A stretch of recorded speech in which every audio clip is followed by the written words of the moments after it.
अस्सलाम वालेकुम एवरीवन। आज हम जिस रिसर्च फेलो की एजुकेशनल जर्नी डिस्कस करने जा रहे हैं, इन्होंने पाकिस्तान से प्री मेडिकल किया, बैचलर एंड मास्टर इन्होंने साउथ कोरिया से किया और अब पीएचडी फ्रांस में कर रहे हैं।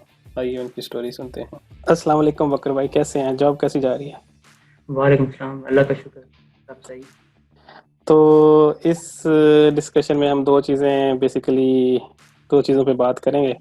एक तो पहली आपकी एजुकेशनल जर्नी और दूसरा आपका एक्सपीरियंस हर लेवल पे और कोई इंटरेस्टिंग मैसेज जो आप कन्वे करना चाहे हैं हर स्टेज पे। तो मेरा पहला क्वेश्चन तो यही है कि आप किधर पैदा हुए, आपका मतलब मैट्रिक किधर से किया आपने? मैट्रिक मेरा एक देहात से है। हम्म। ज़िला लिया के एक देहात है बस्ती जफर, उसमें मैं पैदा हुआ और वहीं से फिर मैंने प्राइमरी एजुकेशन हासिल की। लेकिन प्राइमरी के बाद जो था वहाँ पे मिडिल स्कूल या हाई स्कूल नहीं था, तो मुझे दूसरे देहात जाके वहाँ से लेना होता था। हम डेली आते जाते सफ़र करते थे पैदल ही। और फिर मैंने मैट्रिक उस देहात के स्कूल से। तो मैट्रिक के उसमें सिर्फ ये वाला था कि क्योंकि ज़्यादातर तादाद उनके देहात के लोगों की थी, तो आपको एक एडवांटेज हो जाता था कि आप आराम से टॉप पोजीशन पे, या अगर आप हार्ड वर्किंग हैं तो आप आराम से ऊपर आके बाकी की निस्बत बेहतर कर सकते हैं। सही सही। तो जो मतलब फिफ्थ तक आप एक मतलब गांव में रहे और फिर बाद में मतलब सिक्स ग्रेड से आप दूसरे स्कूल में गए, राइट? जी बिल्कुल। तो ये डिफरेंट गांव में स्कूल था, तो कितना फासला था आने जाने का? आई थिंक 1 से 2 किलोमीटर का फासला। तो रोजाना पैदल चल के जाना, पैदल चल हाँ, के आना। रोज़ाना पैदल चलते जाना। कुछ लोगों ने साइकिलें रखी हुई थी, लेकिन मैंने आई थिंक 9वीं 10वीं में जाके साइकिल ली थी। उससे पहले हम भी पैदल ही ठीक। जाते। तो मैट्रिक में साइंस पढ़ी थी, कोई इंटरेस्टिंग टीचर? साइंस पढ़ी थी हाँ। और हमें माशाल्लाह से जो साइंस टीचर थे वो दोनों ही अच्छे मिल गए थे। एक तो हमारा कोई ख़ानदानी आ रहा था, जो मैं मतलब भाइयों में छोटा था, तो वो हम तीनों भाइयों को ऑलरेडी पढ़ा चुका था, तो उसका ऑलरेडी अच्छा। एक्सपीरियंस था कि इनको कैसे हैंडल करना है ना। अच्छा। और क्योंकि हम सारे भाई उसमें टॉप पोजीशन में आ रहे थे स्कूल में, सही तो उस वजह से वो हमें साइंस टीचर का ऑलरेडी अंदाज़ा था, इसलिए हमने शैट वगैरह भी मूव नहीं किया साइंस टीचर वगैरह। सही। तो फिर आप तो गए होंगे ना प्री मेडिकल की तरफ, राइट? जी, क्योंकि मैंने मैट्रिक से ही बायो बायो में वो ये हुआ था कि आई थिंक मेरे बायो में नंबर गलती से ही ज़्यादा आ रहे अच्छा। और मैथ्स में कम थे कंपेयर टू बायो। हम्म, तो सबने हम्म। रोला डाल दिया कि भाई अब तो ये तो जैसे बच्चा पैदा होता है ये तो अब डॉक्टर ही बनेगा वाला मेरा उल्टा था, क्योंकि मेरे मैथ में अच्छे आ गए थे, बायो में मेरे बहुत कम आए थे, मुझे बायो अच्छी नहीं लगती थी, याद ही नहीं होती थी। तो मेरा ये सीन था इस। काम। लेकिन मेरा इंटरेस्ट खुद मैथमेटिक्स में था। हम्म। लेकिन वो बायो के नंबर ज़्यादा है, तो अकेडमी का जो हेड है वो भी यही कहता है अबू को कि ये बच्चा उसमें जाएगा, मेडिकल में जाएगा, और उन्होंने डन कर दिया। मतलब मेरी परमिशन पे हो गया। उसने एफएससी करनी थी, तो फिर शहर गए क्या? वो क्या सीन था? हाँ, फिर एफएससी के लिए, फिर क्योंकि स्कूल तो मैट्रिक तक ही था, तो फिर एफएससी के लिए फिर हमें जो लिया शहर का एक मेन मेन वो है ग्रेजुएट पोस्ट ग्रेजुएट कॉलेज लिया, हम्म। उसमें मैंने एडमिशन लिया। और मैं फिर वहाँ हॉस्टल में ही 2 साल, तो 2 साल मैंने हॉस्टल में रह के साथ में मैंने सेकंड टाइम के लिए एकेडमी ज्वाइन की थी। सही। क्योंकि कॉलेज में इतना नॉर्मली वैसे तो अच्छा था, हम्म। लेकिन फिर भी वो थोड़ा मार्जिन रख जाते हैं, तो एकेडमी में थोड़े वो टेस्ट ज़्यादा लेते हैं। तो इस टाइम कोई फाइनेंशियली मसला तो नहीं हुआ? मतलब सारा कुछ ठीक जा रहा था? नहीं, आई थिंक उसका तो फाइनेंशियली तो 500 सारा वो होता था कॉलेज की फीस ही, और 500 हम्म। एकेडमी की फीस, हम्म। तो वो तो टोटल 1000 में ही निपट जाता था। सही सही सही। किस दौर की बात है ये? यानी 500 भी कॉलेज की जो थी वो तो साल की थी, वो साल की हम 500 थे। हाँ, तो किस दौर की बात है ये? ये है 2004-5 की। सही सही सही सही सही। क्योंकि मेरा मैट्रिक था 2008 में। मैं बेसिकली, हाँ, मैट्रिक 2010 में हुआ था, 2010 के बाद, क्योंकि तब फीसें बहुत बढ़ गई थी ना। तो प्री मेडिकल तो हो गई। तो ये तो मुझे पता है, क्योंकि आपने जो बैचलर किया वो किया साउथ कोरिया से। जी। तो ये कैसे, मतलब इस दौरान जो पीरियड था कैसे डिसाइड हुआ? क्योंकि बेसिकली जो मेरे जैसे लोग हैं उनको तो पता ही नहीं होता ना कि बैचलर के बाद हम एफएससी के बाद हम बाहर भी जा सकते हैं या नहीं। तो आपका वो किस तरह का था वो जर्नी उस टाइम? क्या प्लानिंग थी, क्या चल रहा था माइंड में कि क्या करना है? अ, मेरा जो उस वक्त चला था, मैं प्लान करा था पहले इनिशियली मेडिकल के लिए किया था, तो लेकिन मेडिकल में क्योंकि एक तो मेरा इंटरेस्ट भी कम था और दूसरा ये था कि मेरा सिर्फ टारगेट वो आगा खान ही था। हम्म आगा खान में मेरा एडमिशन नहीं हुआ था, आगा खान के नीचे मेरा इतना इंटरेस्ट नहीं था इसमें। और दूसरा उस हम्म वक्त ये था कि जितने भी गवर्नमेंट के अलावा के जो प्राइवेट मेडिकल कॉलेजेस थे उनका डाउट भी था कि वो कुछ हम्म बंद भी हो गए थे, तो इसलिए हम्म घर वालों को भी यही डाउट होता था कि आप चलेगा लेकिन आगा खान सबसे ज़्यादा रिलायबल था। हम्म तो उसके बाद फिर मैंने सोचा कि अच्छा जी, अगर इधर नहीं तो फिर हम्म लम्स को टारगेट किया जाए। हम्म मैंने लम्स का टेस्ट भी दिया था हम्म और उसी दौरान इसकी मुझे पता चला था, काइस का पता चला था भाई के हम्म दोस्त से ना। हम्म तो उधर से फिर मैंने इसमें काइस में अप्लाई कर दिया था। हम्म जब मेरा एडमिशन काइस वालों ने ओके कर दिया था, उसके बाद लम्स वालों का भी आ गया था हम्म अगर आई थिंक मैं अगर उधर ना जाता फिर मेरा हम्म लम्स नहीं हम्म। तो तो जब कोरिया एडमिशन हुआ तो मतलब स्कॉलरशिप पे हुआ था या सेल्फ फाइनेंस था? क्योंकि वो जो टाइम है आई थिंक 2006 की बात है ये, 2007। 2007 की बात है। तब तो बहुत कम ये स्कॉलरशिप के क्या कहते हैं अवेयरनेस बहुत कम थी ना। नहीं, उसमें ये हम्म था कि हमारा जो 44 का जो बैच उन्होंने लिया था ना इंटरनेशनल स्टूडेंट का, हम्म वो मतलब फर्स्ट टाइम लिया था ना मैं उसमें पहले बैच में लिया, हम्म 2007 से हमने पहला लिया था। तो उसमें बाकी तो उन्होंने सारे तकरीबन यूनिवर्सिटी वाले सेलेक्ट किए थे जो ऑलरेडी किसी यूनिवर्सिटी में थे, कुछ साल लगा के थोड़ा एक्स्ट्रा किया था। मैं था हम्म और एक वियतनाम से लड़का था, हम दो थे जिनको उन्होंने मतलब जो फ्रेश थे उनको लिया था। हम्म और हम दोनों का उन्होंने इंटरव्यू भी लिया था। और उस वक्त हम्म 2007 में एफएससी के बाद इंग्लिश में इंटरव्यू हम्म एक बहुत बड़ी चीज़ थी ना कि उसको देना। और लकीली लेकिन हम्म आगे जो प्रोफेसर था वो नहीं आया था, हम्म उसने अपनी वाइफ को भेज दिया। सही। और वाइफ वो इतनी गप्पी थी कि वो 70% वो बोलती रही और 30% हम्म तो ये जो कास्ट की जर्नी थी बैचलर डिग्री की, तो ये कैसी रही आपकी? और क्या आप ये दूसरे स्टूडेंट्स को रिकमेंड करेंगे कास्ट से बैचलर करना? पहले तो वो मैं वो भूल गया बताने का, मेरा उस पर हम्म स्कॉलरशिप पे था, हम्म स्कॉलरशिप था, मैं $300 के करीब स्कॉलरशिप हम्म मिलता पर मंथ। हम्म तो इसके अलावा आप करेंगे रिकमेंड का, इसमें दो चीज़ें हैं। हम्म आई थिंक हम एफएससी वालों को ये का इसका थोड़ा कम सूट करता है compare hmm to A level O level, hmm क्योंकि एफएससी वालों को जो वो है कोर्स कंटेंट है वो टोटली डिफरेंट है इधर हम्म का इसके कोर्स। तो जब पहला उनको पहला दूसरा साल होता है वो बहुत ज़्यादा उनके लिए डिफिकल्ट होता है, क्योंकि जो कोरियंस है हम्म उन्होंने जो कैलकुलस और वो दूसरी चीज़ें की हम्म हुई होती है, बेसिक फिजिक्स, हम्म बेसिक केमिस्ट्री वगैरह, हम्म वो वो तो अपने हाई स्कूल से करके आया हुआ है। सही। अब वो पहले एक आध सेमेस्टर में वो तो चीज़ें रिपीट कर रहे होते हैं, लेकिन हमारे लिए वो मसला होता है। जैसे हमारा तो दूसरा ये भी मसला है ना, जैसे अब मैं प्री मेडिकल से गया हूँ तो मुझे वहाँ कैलकुलस और डिफरेंशियल हम्म। इक्वेशन वो करनी पड़ गई।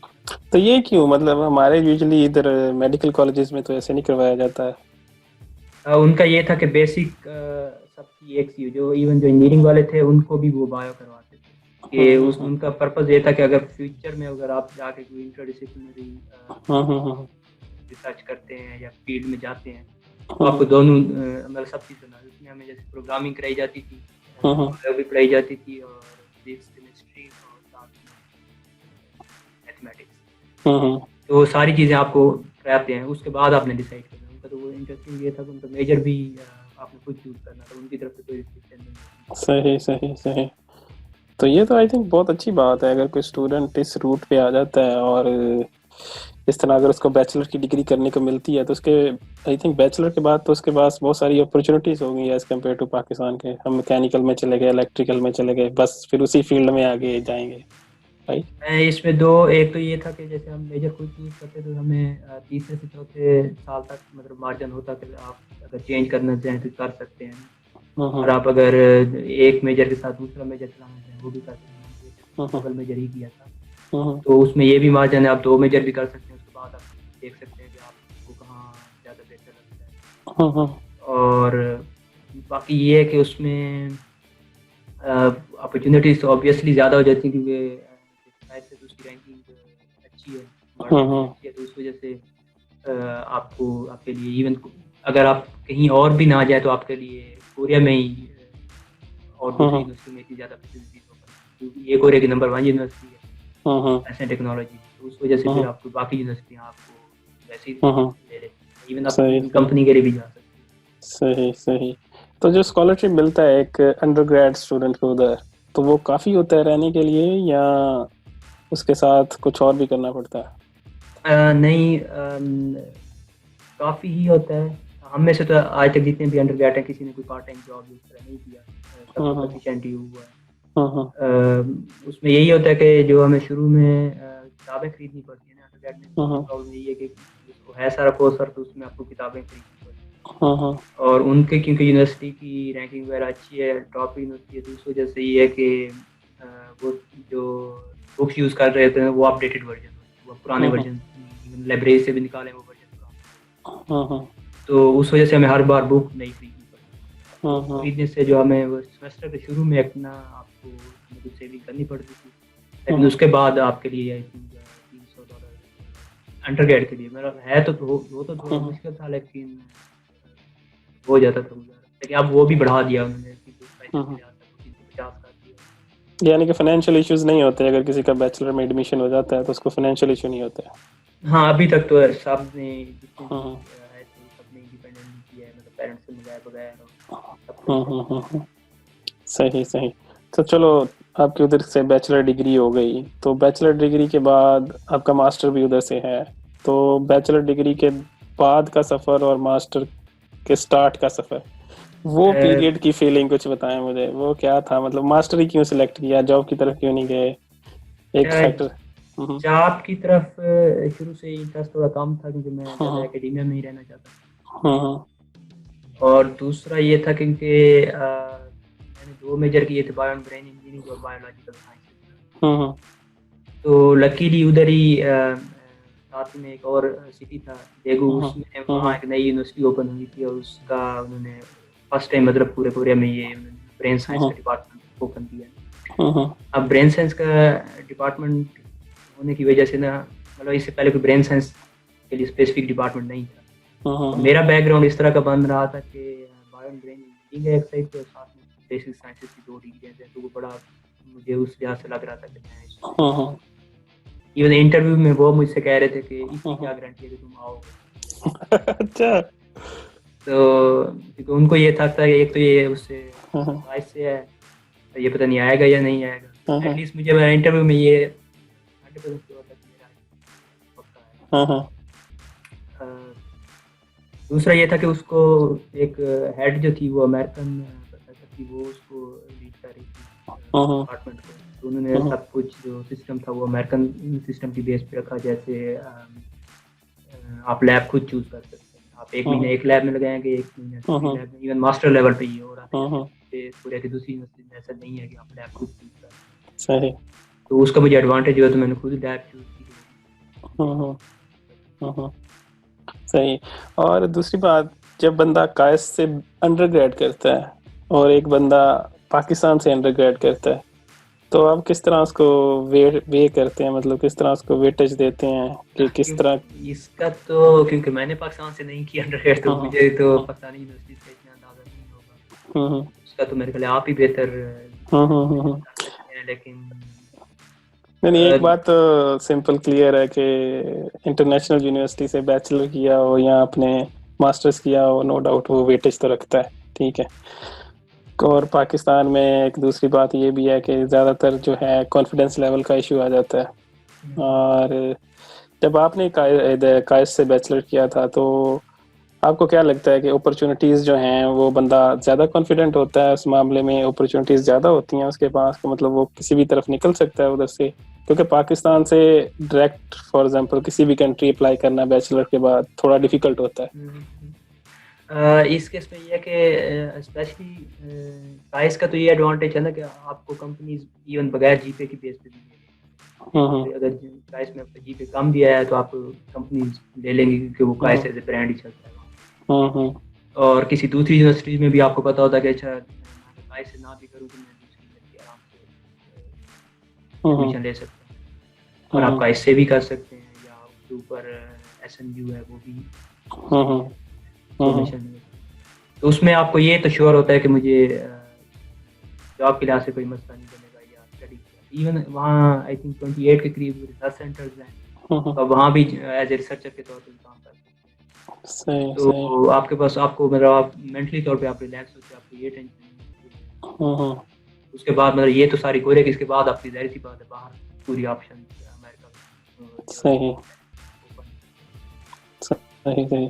और जब आपने उधर से ठीक है बैचलर तो आपका काइस्ट था, मास्टर उधर से हो गया, ठीक है कोरिया में ही थे आप तब, तो जब PhD डिसाइड करनी थी और मतलब PhD के लिए डॉक्यूमेंट्स वगैरह तैयार करने थे या इस दौरान का जो टाइम था PhD और मास्टर से PhD के दौरान का टाइम, तो एक तो क्वेश्चन ये है कि आपने कैसे डिसाइड किया कि आपने काइस्ट मतलब कोरिया में नहीं रहना, क्योंकि आपका बैचलर मास्टर उधर से ही था, तो आपने काफी टाइम ऑलरेडी उधर लगाया था, तो आपके ज़हन में क्या आया कि मतलब आपने उधर से निकलना है? जो मेरा ख्याल है कि जो जब मैं कोरिया था मुझे सबसे ज्यादा इशू लगता था लैंग्वेज का।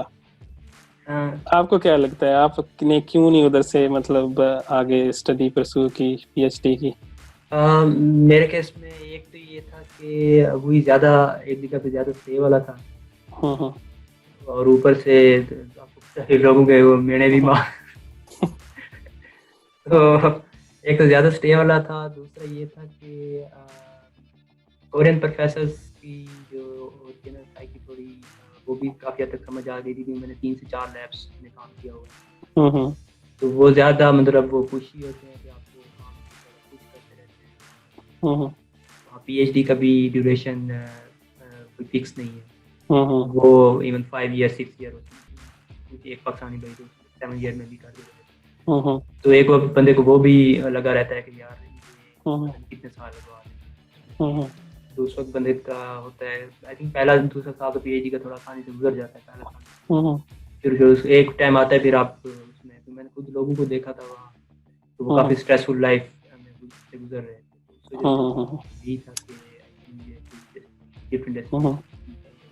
आई थिंक ये बड़ा इम्पोर्टेंट पॉइंट है क्योंकि जो मेंटल हेल्थ है इसके बहुत ज़्यादा इश्यूज होते हैं, तो ये जो है आई थिंक आप अच्छे से कंपेयर कर सकते हैं। अभी आप जो हैं जो आपकी मेरी क्वेरी पोजीशन है इसको अगर आप कंपेयर करें, जो अब PhD मतलब जो आपकी अभी रिसर्च है इसको कंपेयर करें और जो कोरिया में आप काम कर रहे थे, स्ट्रेस लेवल कितना था और प्रोडक्टिविटी के लिहाज से मतलब कहाँ अपने आप को रैंक कर रहे हैं आप? उसमें ये था कि यहाँ मैंने देखा है कि क्योंकि इनका थोड़ा पुराना सिस्टम है, इनमें चीज़ें बड़ी ऑर्गेनाइज की काम की जो क्वालिटी है वो बहुत बेहतर है। मतलब ये अगर आप इसमें आप एक मिसाल देता हूँ, अगर कोरिया में आप जाके प्रोफेसर से कहें तो ये वाला काम कर चेक कर सकता हूँ ना, मेरा ज़्यादा उस पर एनिमल उस पर था रिसर्च पे काम था, प्रोफेसर कहेगा हाँ इधर ही बैठ के भी चेक कर लो, जो उसको कोई इतराज नहीं होगा कि हाँ इनका ये है कि एक तो उनको मतलब कोरियन को जल्दी भी होती थी कि हाँ बस चेक कर लो कि ये प्रोसेस है ऐसा साइट पे जा सकते हैं। यहाँ ये चलते हैं कि अगर आप यहाँ किसी प्रोफेसर को कोई आइडिया देंगे ये कहेगा कि अच्छा पहले तो इसके लिए बैकग्राउंड आपको रेफरेंस पेपर और वो सारा सेटअप करना होगा, वो इनको प्रोफेसर से अप्रूव करना होगा कि हाँ वो समझते हैं कि ये चीज़ हो सकती है। उसके बाद फिर अगर आपने एक्सपेरिमेंट के लिए वो करनी है उसकी भी जो कमेटीज हैं जिससे आपको अप्रूवल लेनी पड़ती है, वो अप्रूव होता है फिर आप जाके और इतनी देर तक जितनी देर तक उनके कमेटी सोसाइटीज की अप्रूवल हो जाती है, आप हम्म, वो इतनी दफ़ा डिस्कस कर करके और वो डिफरेंट पेपर्स पे आपसे वो डिस्कस करेंगे हम्म, कि आप थ्योरेटिकली काफ़ी स्ट्रांग हो जाते हो। हम्म, आपको पता होता है कि जब मैं ये चीज़ करने लगा हूँ उसमें ये चीज़ है। तो कोरिया में ये होता है कि हम काम कर लेते हैं, फिर हम्म, रिजल्ट्स के बाद हम देख रहे होते हैं कि क्या ये वाक़ई हमने सही किया है या इसमें कुछ और मॉडिफिकेशन करनी चाहिए। हम्म। थोड़ा रिवर्स यानी कि टोटली डिफरेंट काइंड का मॉडल है, मतलब थिंकिंग हाँ। डिफरेंट है। अच्छा ठीक। तो जब आप पीएचडी के लिए पोजीशंस ढूंढ रहे थे, तो तब आपने डिफरेंट मैरी क्यूरी पोजीशंस पे अप्लाई किया, तो आपका ये जो है मैरी क्यूरी हंटिंग का, आई विल से कि जो एक्सपीरियंस था वो कैसा रहा आपका? इजी था, डिफिकल्ट था? क्या चीज़ें मतलब ज़्यादा माइंड में रखनी चाहिए बंदे को अप्लाई करते हुए? वैसे तो दूसरे मैरी क्यूरी के अलावा भी स्कॉलरशिप थे, लेकिन मेरा ये था क्योंकि मैंने बहुत से लोगों से ये सुन रखा था, शायद कुछ लोग ऐसे ज़्यादा डरा भी देते हैं हम्म, कि जी मैं इस स्कॉलरशिप पे गया तो साल बाद मेरा स्कॉलरशिप बंद हो गया तो हम्म, मुझे वापस आना पड़ा, या मैंने ये किया। मैं उस डर से हम्म, वो था कि मैंने कहा अगर मैं मैरी क्यूरी का स्कॉलरशिप लेता हूँ तो वो एटलीस्ट सेफ होगा ना, हम्म, कि फंडिंग मतलब एक दफ़ा आपके हाथ में आ जाए तो उसका हम्म, मतलब लैब से भी आपको कम होगा, क्योंकि हाँ, आपको पता है कि फंडिंग इसकी अपनी है, हम्म, इसने खुद भी नहीं की हुई है। तो हम्म, उसमें मुझे ये था कि जैसे आप अगर यूके में या फ्रांस में इधर नॉर्मली जो पोजीशन है वो हम्म, कम है कंपेयर टू हम्म, जर्मनी या स्पेन या दूसरे हम्म, कंट्रीज का ना। हम्म, तो इन कंट्रीज में ज़्यादातर लोग खुद ही पे करके कर रहे हैं। उसमें फिर अगर इस तरह का आपको मैरी क्यूरी मिल रहा हो तो वो बड़ा एक बहुत बड़ी अपॉर्चुनिटी होती है ना कि आप इस तरह के कंट्री में भी हो और आपको फंडिंग भी उससे मिले। सही है। तो ये तो बताते चले ना कि आप किस रिसर्च सेंटर में काम कर रहे हैं, या यूनिवर्सिटी में हैं, किस कंट्री में भी काम कर रहे हैं? जितना से मेरे को क्वारंटीन टाइम के बाद मैं अभी रिसर्च सेंटर में वापस आया अभी, ऐसे लगता है जैसे उसका नाम भी भूल गया।